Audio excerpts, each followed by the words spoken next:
What does the podcast do and how long have you run the business? I've been doing podcasts since the first year when I started my undergraduate. I started because we hit, unfortunately, COVID and we all were locked down. And so I thought that why don't I go and connect to already learned people and talk to them? Why did you decide to start the podcast as opposed to another type of business? And I always wanted to learn new stuff. I thought that why don't I talk to actually famous people who are already successful and learn skill set. What did you do before starting the podcast? I did a bit of email marketing when I was running my podcast simultaneously. What's the best advice that you can give to a student that's looking to start a business at school? Just do it.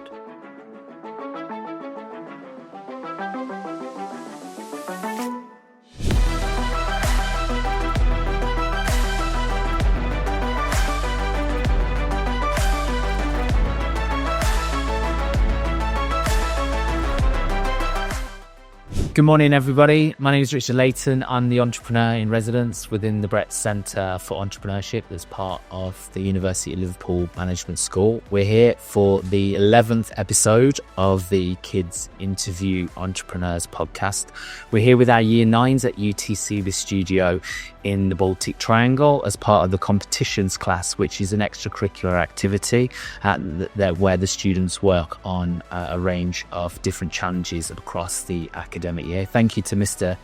Carey, as always, the sector skills champion within the school, for helping us with this activity, as well as the other sessions run as part of the Enterprise Education in Secondary Schools programme. We have Lemmy and Amira who are interviewing the entrepreneur today, and the entrepreneur that we have is Jay Tucker, which Jay is a University of Liverpool philosophy master's student and usually helps us produce the episodes. So in his place, we have Simone, who's in Year 9, who's very interested in podcasting. So he's also helping us produce the podcast today. So that's a good experience. Jay runs the Jay Tucker Show, which is an academic based podcast, and as well as he's an international student, and as well as running his podcast within the UK, interviewing various academics from across different universities. He's also ran his own podcasts back in India. He's produced over 100 podcasts now, and quite interestingly, I believe this is actually the first podcast where he's going to be the one asked the questions rather than asking the questions. So I hope you enjoy the experience, and I'll now hand it over to Lemmy and Amira to ask the questions. So what does the podcast do and how long have you run the business? So, first of all, thank you so much. And so I've been doing podcasts since the first year when I started my undergraduate. So I started because we hit, unfortunately, COVID and we all were locked down, and we used to, I was getting bored sitting at home, not getting anything to learn, and just getting bored watching TV shows and Netflix. That was the most efficient way of time pass for all of us. So I thought that why don't I go and connect to already learned people and talk to them.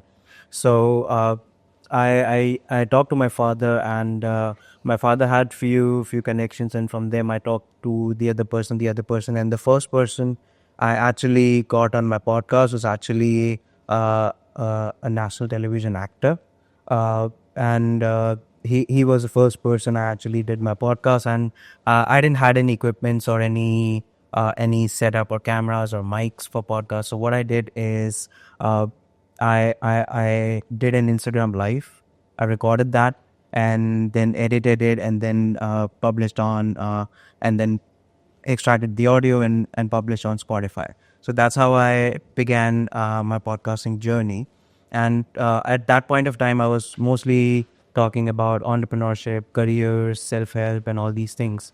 But now I have shifted to academics, is because how many times, like, we all know our professors and our teachers are really smart, but how many times have we heard them telling smart things, telling really cool things, Not a lot. It's because they do all those things, on a research paper, and it is locked in journals. So my idea is to sort of bring those research out to people so that we all can know and learn and what exactly is going on.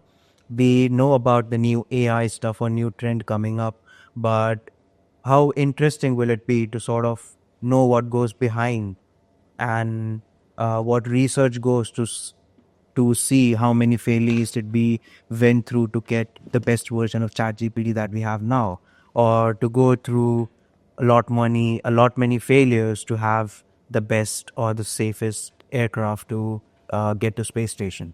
So that's my whole idea of podcasting. Why did you decide to start the podcast as opposed to another type of business? So, I mean, I always wanted to learn new stuff. During my undergrad, I did my undergrad in physics. So I was very interested in science and universe, cosmology, astronomy, and all those interesting things. But I also wanted to know, like, how is it practically aligned to help me develop my own career, to help me develop my skill set, so that I can be market ready once I'm done with my degree. So that's why I thought that why don't I talk to actually famous people who are already successful, and learn skill set with them. So that's how I started my podcasting, with an idea to get in connect to good people, famous personalities, and learn their ideas and skill set. What were you like in secondary school, and were you entrepreneurial as a student? No, unfortunately, I was not entrepreneurial as a student. I was more, I mean, if I consider entrepreneurship as a skill set, so for me, entrepreneurship is the skill set of identifying a problem and solving it. And that is all what we all learn in school and education in general. Is like when we get a question paper, what is exam? Is like we are given a problem, we need to solve it based on the training which we've got throughout the year. That is nothing but a very fundamental skill which helps you as an entrepreneur when you go ahead. So I mean, but I was not entrepreneurial as in doing extra stuff. So I was more into academics. Was I was applying, and I was competing for olympiads, science olympiads, math olympiads, and all those kind of stuff. What were your favorite subjects and what did you like best about school? So the best about school is having friends, and having to talk to people. Like how we don't know after 10 years where your friend will be. Your friend can be a millionaire having their own business, or your friend can be next CEO of OpenAI, Google, Microsoft. Like we don't know our own future. We don't know our friend's future. But imagine you are friends with the next CEO of Microsoft. How cool is that? So having that friends, having connections, having bonds, and as I said, I was much into science. So my favorite subjects was physics, chemistry, and mathematics. What could school have done to encourage or support you and others into entrepreneurship more? To run kids into a podcast like this. So I mean, my school was very traditional and was very focused in studies and academia. Uh, but I would have been more happy if I would have got in touch with a lot of people through these kind of activities, where I get to where I get the opportunity to do critical thinking, to solve a problem, to come here and listen to entrepreneurs talk about their own journey. So these are the different things which I think if my school would have done, it would have helped me a lot in my trajectory. Did you go to sixth form and university after studying your GCSEs and how did that help you develop your entrepreneurial skills? Yes, so I did. Went to university to do my undergrad, to do my undergraduate in physics. So my first year went online in COVID, and then from the second year I went to university. And the first year I was actually the lead change maker. So what we had to do is we make our students attend few events in the university, career-based events, and we sort of help them get in touch with employers. And being a lead change maker would be like, we need to get in touch with a lot of companies. We need to tell them that, hey, we are graduating this year. We have a lot of students. If you are interested in hiring students from these background, you can come and visit our university, and we can sort of arrange something uh, where our students can meet, and you can see and employ them. So that's what I used to do in my university. What did you do before starting the podcast? And did you work for anyone else or run any other businesses? And what did you learn? So I did a bit of email marketing when I was running my podcast simultaneously. So I one of my professor's friend was starting a science journal. So I used to go to internet and get all the emails of different professors from different universities, and I used to charge him for finding one email. And I used to like bulk give him like 500 emails every week, and that's how I used to sort of get my own pocket money at that time. What's the best advice that you can give to a student that's looking to start a business at school? Just do it, because like, if I wouldn't have started talking to people online, I I wouldn't have been done 100 podcasts. I wouldn't have ranked my podcast top 100 in 3 different countries while I was in India, while I was doing my undergrad. So it would have nothing would have been possible. Even I wouldn't have got the courage to come here and do philosophy. A lot of times people ask me like, why you changed from physics to philosophy? And I'm like, I wanted to understand things in a more fundamental way, and because I love conversation, I love talking. uh, I was not very good at math, even though I love math, I love problem solving. But just to be able to do math is a more technical aspect for me, which is very hard. So thinking on ideas, talking about ideas is what interests me a lot, and that's why I am continuing podcasts as well. So that's how I changed from physics to philosophy, is to continue my thoughts of ideas and understanding world, but maybe not through math, just a more philosophical way. But if you don't start, you'll not understand the complications of it. But whenever you start, whatever you do, always allow yourself to pivot. Like, I pivoted from physics to philosophy, and now I am working in the management school. So nothing aligns. My undergrad is in pure science, my master's is in pure arts, and I'm doing in management school that is pure entrepreneurship, very, very practically. So it's like, do whatever you want, allow yourself to pivot, allow your ideas to execute, and never stop the idea of learning.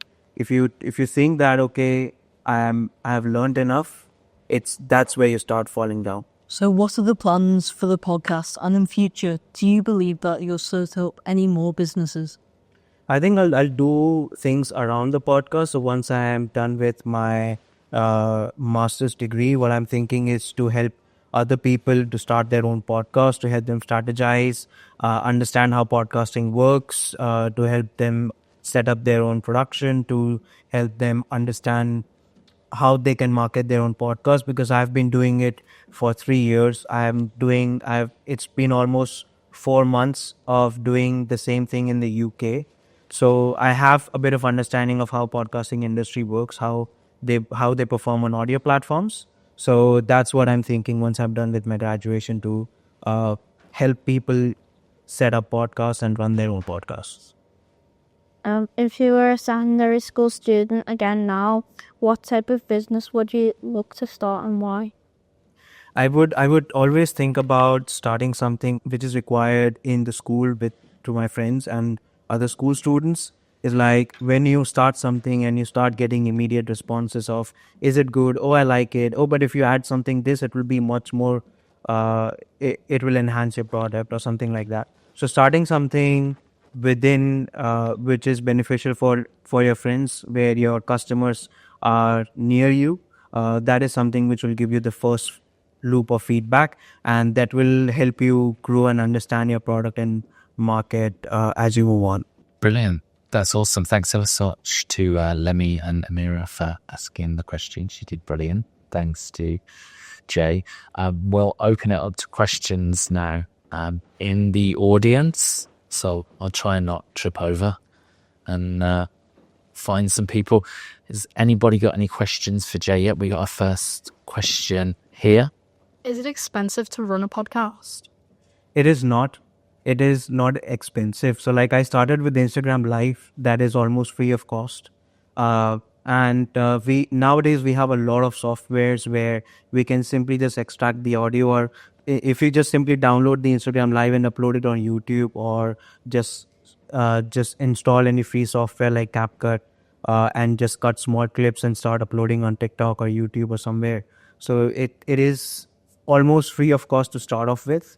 And the podcast is more about your conversation, not about the quality of video, that it can slowly improve.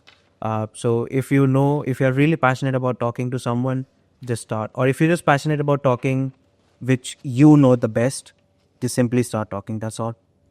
I suppose as a follow-on from that, what would you suggest equipment-wise for people to get started if it's not difficult to do? Can they just do that on their phone, or how would you suggest to get started for some of our young people? So if you're planning to start with a guest, then I would suggest your phone is more than enough. Just set up your phone, or just buy a small tripod and set up your phone where you and your guest both are visible. Sit and start talking. And if you can afford mic, then just get a wireless or wired mic. But to start off with very minimum budget, is like your phone is enough. If your guest can come on Zoom, just record the Zoom conversation on your phone. That's all. So your phone is more than enough, and is very well equipped to start a very decent podcast.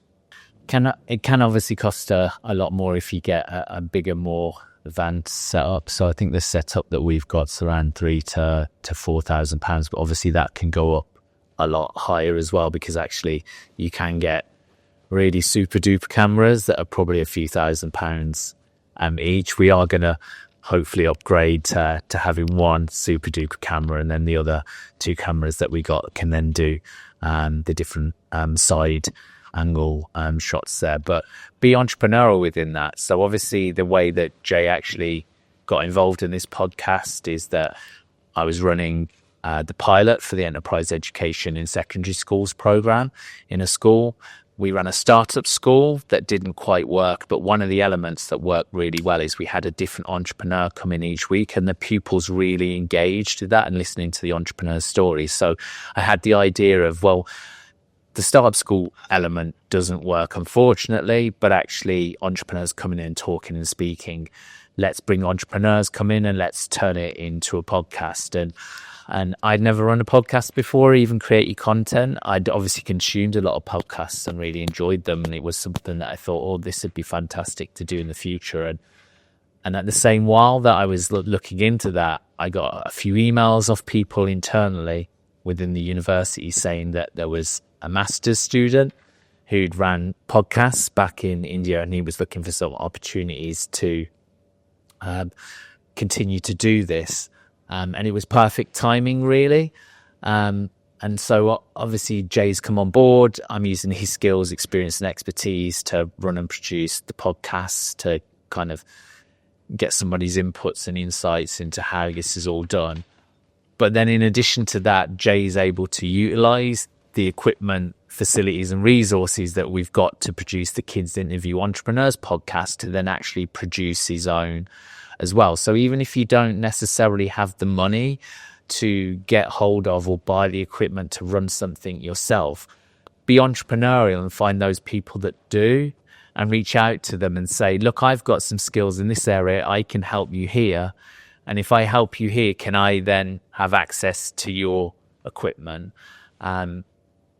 And that's a great way to get going when you actually have no funding. So never let not having funding to buy equipment or to access equipment or get hold of facilities or other resources stop you from being entrepreneurial. Identify those that have what you want.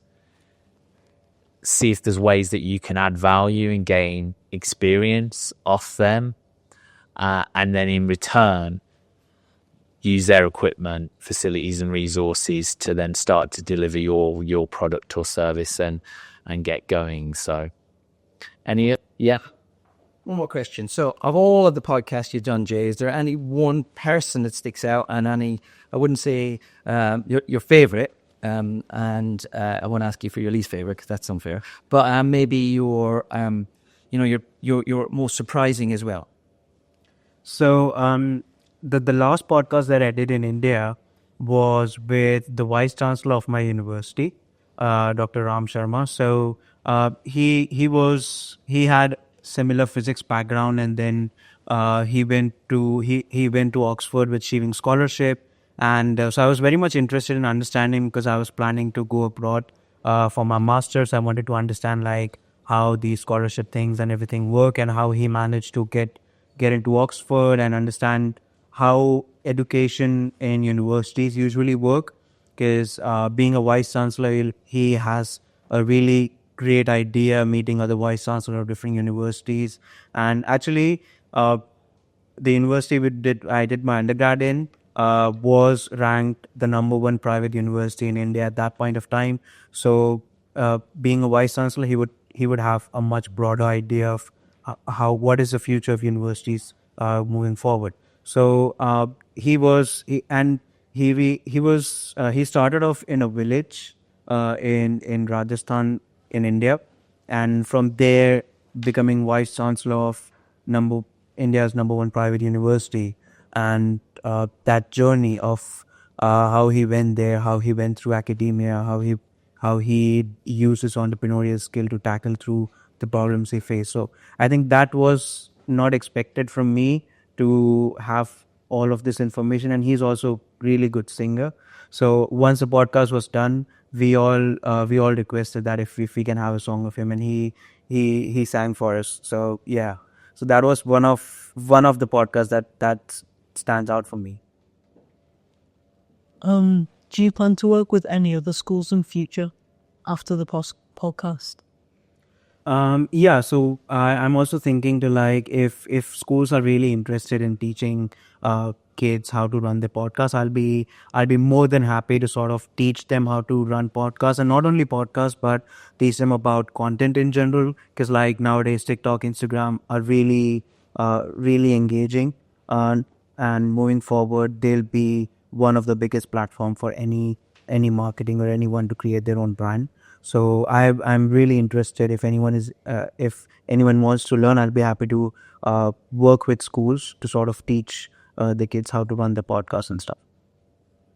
Yeah, and we are actually looking to run that activity next year. The podcasts have worked really well across the number of schools that we've ran them in, and we kind of feel that there's an opportunity to teach some of those who are really interested in podcasts, who have really enjoyed the sessions, actually how they go about setting up and running their own podcasts, which should be really exciting. I wish from when I was younger, that TikTok and YouTube and other social media type platforms were around. I was doing lots of interesting entrepreneurial things, trying to learn. And I wish that social media had been around so I could have recorded and captured my journey along the way. I'm going to put Simone on the spot here, because obviously you're helping produce the podcast today and you want a podcast in the future. So I'm going to put you on the spot now, because you're going to have to think on your feet in the future if you want to be able to run your own podcast. So what question would you have for Jay in regards to kind of podcasting that maybe will be able to help you in the future set up and run your own successful one? What software would you recommend for video editing for larger platforms, not just short form? Because I know you said CapCut for like TikTok. What would you recommend for long form, for like something you'd post on YouTube or Spotify or the streaming platforms? So to start off with, if you want to understand how editing works, but you don't want to start off with the very complex ones, you can start off with One Day Chef Filmora. That's how I started. It is really simple and basic to start off. It will help you understand how usually content is done and how it is edited. It is very simple. And if you want to level up, then Adobe Premiere Pro and After Effects, they are the best in the market. But if you can start off with that, if you know the basic foundation of what is editing, how editing works, how you put the cuts, what is B-rolls, and all those basic things. And once you know that, you can start off with Adobe Premiere Pro, because you can do a lot of stuff. It gives you independence of doing things around. It is not like Filmora, which has set templates and you can function within the templates. So Adobe Premiere Pro is much more, it gives you much more freedom that you create your own template, you create your own design, and you can integrate everything within your video, so it's easier to work on. But it's a complex software to start off with. To start off with, you can start with Filmora, and once you understand the basic, you can upgrade to Adobe, and that's the go-to for long-term in terms of video editing and podcasting. And again, knowing how to edit video is a skill within itself. So there's lots of things that you would have to learn to do in order to set up and run a successful podcast, including using, software like Adobe to edit videos. But once you've learned how to do that yourself, that's actually a skill that somebody else then might pay you to do as well. So there's lots of things that you need to learn to set up something, whether it's a podcast or something else, to be successful. But then you're picking up all these different skills, experiences and expertise that other people might pay you for that, which then might help you generate a little bit of income to reinvest into whatever you're doing and love and want to pursue as a full-time career. For example, you learn how to edit a podcast for yourself. You can start to do that for other people. They'll pay you some money to do that, and then you can reinvest that in paying to push your podcast on social media platforms. Or maybe your graphics aren't necessarily that brilliant, like you've created some and you've done the best that you can do, but you're not that creative, you're not a professional graphic designer. Then suddenly you can kind of use revenue from another area you generate to pay somebody to help you to take whatever it is that you're doing and to the next level as well. So ideally you get to the stage that we're at, where you engage with a professional editor who can kind of help you produce something that is on a par with or getting to the level that you see for the professional podcasts on Spotify or YouTube. Because I suppose editing podcasts, I've done that myself. I've taught myself how to do these things you do when you first start out. It is very time consuming, and you're better off spending your time actually creating more podcasts and interviewing more people, creating content that can kind of go out there that people can view, as opposed to spending that just editing yourselves. But when people first start out, you pretty much do everything for yourself because you don't have any money to do that, and that's the best use of your time. But as you grow and develop, it's better to bring other people in to help and support you, because then you can focus on growing your product, your service, your business, getting more outreach, people engaging with whatever it is that you're doing, and generating more income so you can work on that full time. Are there any that are interested in potentially studying abroad in the future as well? Obviously, I always think it's extremely brave when we have lots of international students that come to the UK to study here. I think it's very entrepreneurial for somebody to go from one country to study in another, especially where their native language isn't necessarily sort of English or whatever it is into the country that they're going in to study. So some of you might want to some of you might have some questions about studying abroad, or physics, or anything else that you might want to ask Jay. Did you have your hand up for a second? Yeah, brilliant, awesome. What's like the hardest part of like studying internationally? Is it like the language, or is it like the type of studying that you do? So actually both, because Liverpool has a different accent, is the Scouse accent. So first of all, because English is not my native language, so I had to learn and qualify for the English test just to be able to get my admission here.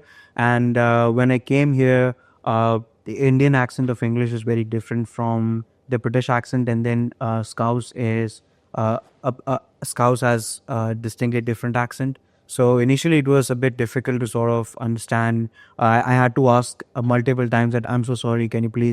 Uh, can you please tell me what are you saying? Can you please repeat it just to understand and just to understand and get set with the language. And secondly is the difference in teaching. In India, the teaching is much more like you sit in a class, you take notes, you you revise and do practice by yourself, and then give exams. Because I also changed my course from physics to philosophy. Philosophy is more of like you sit in a class, the professor gives you topic and gives you bits of information. So for the first half an hour, professor talks and gives you information, but then 1.5 hour, you and your classmates discuss on it. You brainstorm on the topic. You give your own logic. You argue. You debate. So that was a different course of how education was being provided. So these two were a major changes, and then also making friends, understanding the culture, and blending in with the culture. That's also a different challenge that, as an international student, you have to try and blend in. Brilliant. That's really awesome. Thanks ever so much to everyone for your questions. So we have a couple of closing traditions on the Kids Interview Entrepreneurs podcast. Our first closing tradition is to Simon Squib you and ask you, what's your dream? So my dream is to actually debunk the current trend that is going on. Is like you don't need a university to be a successful entrepreneur. I mean, I think I would say that not university, but you need to go through the system of education to actually be successful. Is it is like just I explained like how exams are we going, how we solve math problems, how we solve any question. Is like we are given a problem, we are trained to solve a particular problem, and then we solve the problem within a given time frame. Life is not as organized as exam questions, so the problem comes without knowing.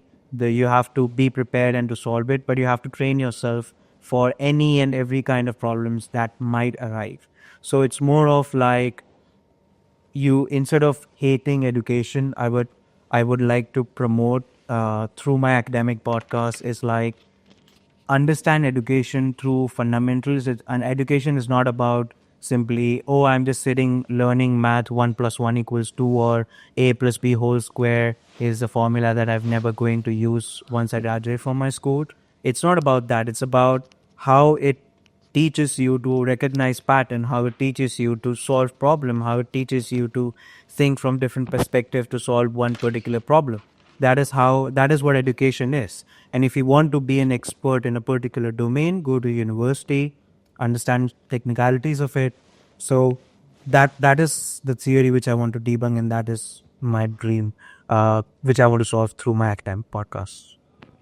Yeah, I mean, I really enjoy going to university. I think socially it was the best three years of my life, and what it allowed me to do was to have the time and freedom to go out there and be creative, entrepreneurial, to gain new experiences. And if I failed in those experiences, I still got a recognized qualification, and that people recognized all the time, energy and effort that I'd put into that. And there's very few moments in all time periods in your life where you have the freedom, you don't necessarily have the responsibility.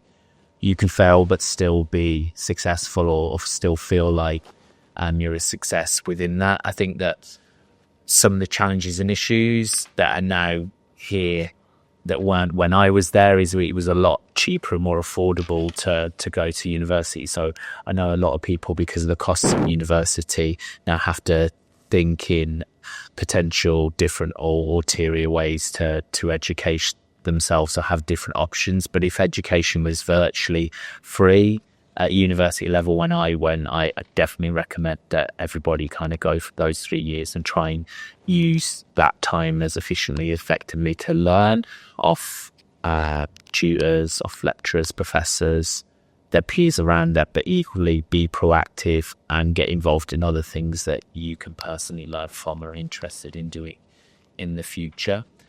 Yeah, and like, because I mean, I'm also a professional life coach, and doing philosophy is actually complementing it. Is because, I mean, being a life coach, I help a lot of my friends and anyone who needs sort of a guidance to understand how the life is, to give them perspective. And education has helped me, is like it allows me to think and look problem on fundamentals. If it's like, when we are doing philosophy, we don't usually argue like, oh, this has done, someone has done thing in a different way, so they can be right. It's not like that. You need to understand it from a very fundamental level. It's like, they have done this because they have a certain situation that allowed them to do a particular thing, and that might not replicate everywhere. Everyone has their own different situations, and they have to function accordingly. So it's not like you can simply copy paste a successful person's theory and you simply just walk on the footpath. So it's like, what education does is allows you to understand that every situation and every context is different, and you need to tackle them the way they need to be tackled, and not just simply copy paste things. Awesome. Our final and second closing tradition is to Steve Bartlett and Diary of a CEO conversation card. So if you want to choose one of the packs and then give that to Lemmy in the mirror to choose and ask you the final question. So what topic is no one talking about now that historians will study in the future? Oh, wow. So I think the topic that no one is talking about and the historians will study in the future is how we navigated through technology. Like, imagine 100 years ago, the only way of communication was letters and birds. We didn't have mobile phones, and now we are like, we do video calls. We do video calls from one part of the world to the other part of the world, and we talk like as if there's nothing in between. So the way we actually change our lifestyles according to technology, how are we growing, and how things are, how is it also impacting nature, is because we also see a lot of deforestation happening. We see a lot of sustainability acts and a lot of environmental movements going on. So maybe after 400-500 years, when historians will look back, they'll see how we sort of worked around with technology, and how we worked around environment and technology, and how we managed them together. That question was actually asked by Chris Williamson, who's my favourite podcaster, or the podcaster who initially got me into and being interested in this space. So that's nice synchronicity there. Thanks ever so much to Lemmy and Amira for asking the questions today, and thanks ever so much for your time and attention. Year 9 UTC, the studio in Baltic Triangle, as part of the competition class. Thank you to Mr. Kerry, the sector skills champion within school, as always, for helping us put on the Kids Interview Entrepreneurs podcast, as well as run the Enterprise Education in Secondary Schools program. A special thanks to Simon for helping us produce the podcast today. We hope you enjoyed the experience and that inspires and influences you to go on to set up your own in the future. And we're very much happy to help and support you with that and that journey. Finally, thanks to Paul Braff for his support of the Brett Centre for Entrepreneurship, as well as Sir Peter Rigby for supporting the Enterprise Education in Secondary Schools programme. And we look forward to seeing you in the next episode. Take care for now. Bye. Bye, sir.